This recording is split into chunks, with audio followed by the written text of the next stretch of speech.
কখনো কি ভেবে দেখেছেন আমাদের মনই আমাদের সবচেয়ে বড় শত্রু হতে পারে? আমাদের প্রতিটা মুহূর্তে এই মন আমাদের ভেতরের নফসের কাছে আত্মসমর্পণ করতে বাধ্য করে, কিন্তু আল্লাহ আমাদের শক্তি দিয়েছেন এই নফসের বিরুদ্ধে যুদ্ধ করার। আমাদের জীবন একটা পরীক্ষা, যেখানে মন এবং নফসের সাথে আমাদের প্রতিনিয়ত সংগ্রাম করতে হয়। কিন্তু এই সংগ্রামে আমরা একা নই। আল্লাহ আমাদের পথ দেখিয়েছেন কোরআন ও হাদিসের মাধ্যমে, যেখানে ধৈর্য, সাহস এবং নিয়ন্ত্রণের শিক্ষা দিয়েছেন।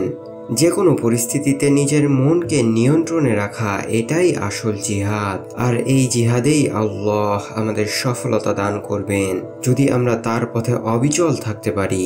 তাহলে আসুন আমরা এই নফসের বিরুদ্ধে শক্তিশালী হয়ে উঠি এবং নিজেদের মনকে আল্লাহর পথে পরিচালিত করি। এই ছোট্ট প্রচেষ্টাই হতে পারে আমাদের জীবনের সবচেয়ে বড় সফলতার অংশ। আজকের এই ভিডিও থেকে আমরা জানব কিভাবে আমরা এই নফসের গোলামি থেকে বাঁচার চেষ্টা করতে পারি এবং কিভাবে আমরা আমাদের জীবনে আল্লাহর পথে ফিরে আসতে পারি। নফসের গোলামি ও তার বিপদ। আল্লাহ তাআলা কোরআনে বারবার আমাদেরকে সাবধান করেছেন নফসের গোলামি সম্পর্কে। নফস আমাদের এমন কিছু করতে প্রলুব্ধ করে যা ইসলামের আদর্শের সাথে বিরুদ্ধ আচরণ। এটি ধীরে ধীরে আমাদের ঈমানকে দুর্বল করে দেয়। আমরা যদি আমাদের মনকে নিয়ন্ত্রণ করতে না পারি, তবে আমরা সহজেই নফসের গোলামে পরিণত হয়ে যাব। কোরআনে আল্লাহ বলছেন, আরাআইতা মান ইত্তাখাযা ইলাহাহু হাওয়াহু আফাআনতা তাকুনু আলাইহি ওয়াকিলা। তুমি কি দেখো না তাকে, যে তার কামনা বাসনাকে উপাস্যরূপে গ্রহণ করে? তবুও কি আপনি তার জিম্মাদার হবেন? এই আয়াত আমাদেরকে অনুধাবন করিয়ে দেয়, যদি আমরা নফসের দিকে অগ্রসর হই, তাহলে আমরা নিজেরাই নিজেদের সর্বনাশ ডেকে আনছি।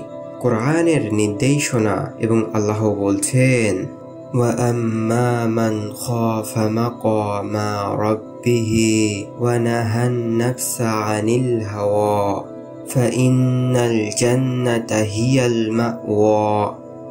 আর যে লোক তার প্রতিপালকের সামনে দাঁড়ানোকে ভয় করেছিল এবং প্রবৃত্তির অনুসরণ থেকে নিজেকে বিরত রাখে, জান্নাতি হবে তার বাসস্থান।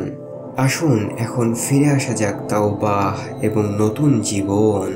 তাওবার দরজা সর্বদা খোলা থাকে। আল্লাহ আমাদের ভুলগুলো ক্ষমা করার জন্য সব সময় তার দরজা খোলা রাখেন। কোনো ভুলই এত বড় নয় যে তিনি ক্ষমা করবেন না। আমরা যতবার ফিরে আসি, ততবারই তিনি আমাদের স্বাগতম জানান, যদি তা হয় সত্যিকারের ফিরে আসা, যেন প্রতিটি মুহূর্তে তার রহমতের ছায়ায় ফিরে আসতে পারি।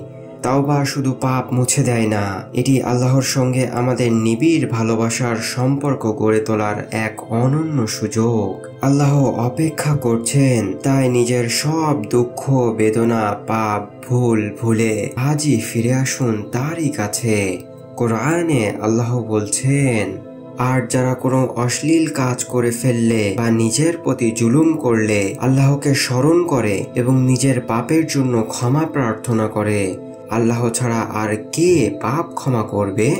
এবং তারা যা করে ফেলেছে জেনে বুঝে তা পুনরায় করতে থাকে না।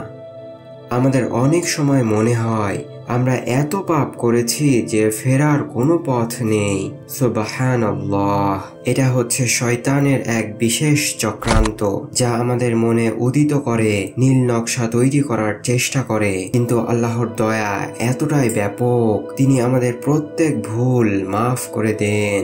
শুধু মাফ করে দেন না, তিনি এতটাই দয়াময়, বরং গুনাহের অংশ মুছে ফেলে নেকিতে পরিপূর্ণ করে দেন, যদি আমরা সত্যিকারের অর্থে ফিরে আসি। রাসূল সাল্লাল্লাহু আলাইহি ওয়াসাল্লাম বলেছেন, সত্যিকারের মুজাহিদ হলো সেই ব্যক্তি যে নফসের বিরুদ্ধে লড়াই করে। প্রতিদিন আমরা দেখি আমাদের সমাজে অনেকেই নানান ধরনের খারাপ কাজের মধ্যে জড়িয়ে পড়েছে। কেউ মিথ্যা বলছে, কেউ হারাম পথে চলছে, কেউ নিজের প্রবৃত্তির অনুসরণ করে চলছে। কিন্তু তুমি কি জানো, আল্লাহ আমাদের জন্যই এই পৃথিবী সাজিয়েছেন যাতে আমরা সৎ পথে চলি, তাওবার মাধ্যমে আবার নতুন করে শুরু করতে পারি আমাদের এই জীবন, নিজেকে নতুন করে গঠন করা, সৎ চরিত্রের অধিকারী হওয়া এবং আল্লাহর নির্দেশ অনুযায়ী চলা। এগুলো আমাদের জীবনের আসল উদ্দেশ্য। আর দেরি নয়, আজই আমরা সিদ্ধান্ত নিই। আল্লাহ আমাদের সেই শক্তি দিয়েছেন যাতে আমরা নফসের বিরুদ্ধে যুদ্ধ করতে পারি। আমরা সবাই আল্লাহর কাছে ফিরে যাই এবং তারই নিকট ক্ষমা প্রার্থনা করি। আল্লাহ আমাদের তাওবা কবুল করুন এবং আমাদের জীবনের সঠিক পথে চলার তৌফিক দান করুন।